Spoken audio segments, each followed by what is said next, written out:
ಕರ್ನಾಟಕ ರಾಜ್ಯ ವೈಜ್ಞಾನಿಕ ಸಂಶೋಧನಾ ಪರಿಷತ್ತು ಕರ್ನಾಟಕ ಸರ್ಕಾರದ ವಿಜ್ಞಾನ ಮತ್ತು ತಂತ್ರಜ್ಞಾನ ಇಲಾಖೆ ಸಹಕಾರದಲ್ಲಿ ರಾಷ್ಟ್ರಕವಿ ಕುವೆಂಪು ಜನ್ಮ ದಿನಾಚರಣೆ ಹಾಗೂ ವೈಚಾರಿಕ ದಿನಾಚರಣೆ ರಾಜ್ಯ ಮಟ್ಟದ 5ನೇ ವೈಜ್ಞಾನಿಕ ಸಮ್ಮೇಳನ 2025ರಲ್ಲಿ ಧಾರವಾಡದ ಸಣ್ಣ ಕೈಗಾರಿಕೆಗಳ ಉದ್ಯಮಿ ರಾಜು ಸಿ ಪಾಟೀಲ್ ಅವರಿಗೆ 2025ನೇ ಸಾಲಿನ ಜೀವಮಾನ ಸಾಧನಾ ಪ್ರಶಸ್ತಿ ಲಭಿಸಿದ್ದಕ್ಕಾಗಿ ಪಂಡಿತ ಪುಟ್ಟರಾಜ ಗವಾಯಿಗಳ ಕಲಾ ಪ್ರತಿಷ್ಠಾನದ ವತಿಯಿಂದ ಗೌರವಿಸಲಾಯಿತು.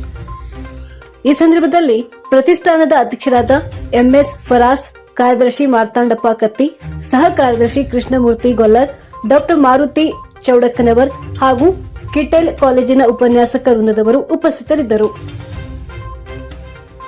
ರಾಜು ಪಾಟೀಲ್ ಅವರ ಪರಿಚಯ ಧಾರವಾಡದ ಸೈದಾಪುರದ ಗೌಡರ ಮನೆತನದ ಎಲ್ಲರಿಗೂ ಗೊತ್ತು. ಈ ಹಿಂದೆ ಮಹಾದಾನಿ ಶ್ರೀ ಚನ್ನವೀರಗೌಡ ಅಣ್ಣ ಪಾಟೀಲರು ಬ್ರಿಟಿಷರ ಸರ್ಕಾರದಲ್ಲಿ ಉತ್ತರ ಕರ್ನಾಟಕದ ಪ್ರಥಮ ಇಂಜಿನಿಯರ್ ಆಗಿ ಎಲ್ಇಎ ಟೌನ್ ಹಾಲ್ ಅನ್ನ ನಿರ್ಮಿಸಿದ್ರು. ಅವರು ಭಾರತದ ಸ್ವಾತಂತ್ರ್ಯಕ್ಕಾಗಿ ಕರ್ನಾಟಕದ ಏಕೀಕರಣಕ್ಕಾಗಿ ದುಡಿದದ್ದು ಗಮನಾರ್ಹ.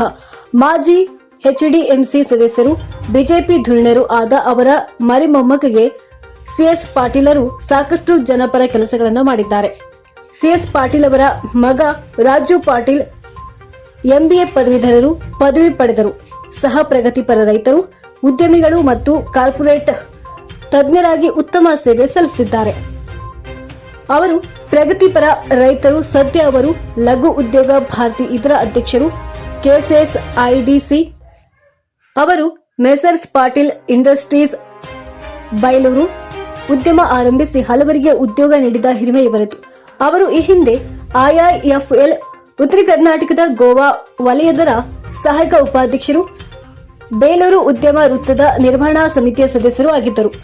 ಸಿಎಸ್ ಪಾಟೀಲರು, ಎಸ್ಸಿ ಪಾಟೀಲರು ತಮ್ಮ ಚನ್ನವೀರಗೌಡ ಅಣ್ಣ ಪಾಟೀಲ್ ಟ್ರಸ್ಟ್ ಮೂಲಕ ಸಾಕಷ್ಟು ಸಾಮಾಜಿಕ ಕೆಲಸಗಳನ್ನು ಮಾಡಿದ್ದಾರೆ. ಎಸ್ಸಿ ಪಾಟೀಲರು ಇನ್ನೂ ಒಂದು ಹೆಜ್ಜೆ ಮುಂದೆ ಹೋಗಿ ಗ್ರಾಮ ವಿಕಾಸ್, ಕೌಶಲ್ಯ ಅಭಿವೃದ್ಧಿ ಕುರಿತು ಅನೇಕ ಸಂಶೋಧನಾ ಲೇಖನಗಳನ್ನು ಪ್ರಕಟಿಸಿದ್ದಾರೆ. ಹಣಕಾಸಿನ ಸಾಕ್ಷರತೆ ಕುರಿತು ಹುಬ್ಬಳ್ಳಿಯಲ್ಲಿ ಕೆಎಲ್ಇ ಧ್ವನಿ ಮೂಲಕ ಅನೇಕ ಬಾನುಲಿ ಭಾಷಣ ಹಾಗೂ ಉದ್ಯೋಗ ಸಂಪನ್ಮೂಲದ ಕುರಿತು ವಿವಿಧ ಕಂಪನಿಗಳು, ಸಂಸ್ಥೆಗಳು ಸೇರಿದಂತೆ ವಿವಿಧ ಕಾಲೇಜುಗಳಲ್ಲಿ ಸಂಪನ್ಮೂಲ ಭಾಷಣಗಳನ್ನು ಮಾಡಿದ್ದಾರೆ. ಅಷ್ಟೇ ಅಲ್ಲ, ಅವರು ಜಿಎಸ್ಟಿ ಕುರಿತು ಹಣಕಾಸು ಸಾಕ್ಷರತಾ ಕಾರ್ಯಕ್ರಮಗಳನ್ನು ನಡೆಸಿಕೊಟ್ಟಿದ್ದಾರೆ. ಬಡವರು ಮತ್ತು ನಿರ್ಗತಿಕರಿಗೆ ಆರ್ಥಿಕವಾಗಿ ಸಹಾಯ ಮಾಡುವ ನಿಟ್ಟಿನಲ್ಲಿ ಕೆಲಸ ಮಾಡುತ್ತಿದ್ದಾರೆ. ಅವರು ಹಗುರವಾದ ಗೋಡೆಯ ಪ್ಯಾನೆಲ್ಸ್, ಹಸಿರು ಸಿಮೆಂಟ್ ಮತ್ತು ಜಿಯೋ ಪಾಲಿಮರ್ ವಿಜ್ಞಾನದಲ್ಲಿ ನಾವೀನ್ಯತೆಯನ್ನ ಮೆರೆದಿದ್ದಾರೆ. ಅವರು ಹುಬ್ಬಳ್ಳಿಯಲ್ಲಿ ಬಿಐಎಸ್ ಕಚೇರಿಯ ಸ್ಥಾಪನೆ, ಉಳಿದೆಡೆ ನೆರೆ ಹಾವಳಿ ಮತ್ತು ಕೋವಿಡ್ ನಿರ್ವಹಣೆ ಕೈಗೊಳ್ಳುವ ಮೂಲಕ ಸರ್ವೇ ಜನ ಸುಖಿನೋ ಭವಂತು ಆಶಯದವರು. ಶ್ರೀಯುತರಿಗೆ ಕರ್ನಾಟಕ ಸರ್ಕಾರದ ಅತ್ಯುತ್ತಮ ಹಾರ್ಟಿಕಲ್ಚರಿಸ್ಟ್ ಪ್ರಶಸ್ತಿ ಸಂದಿದೆ.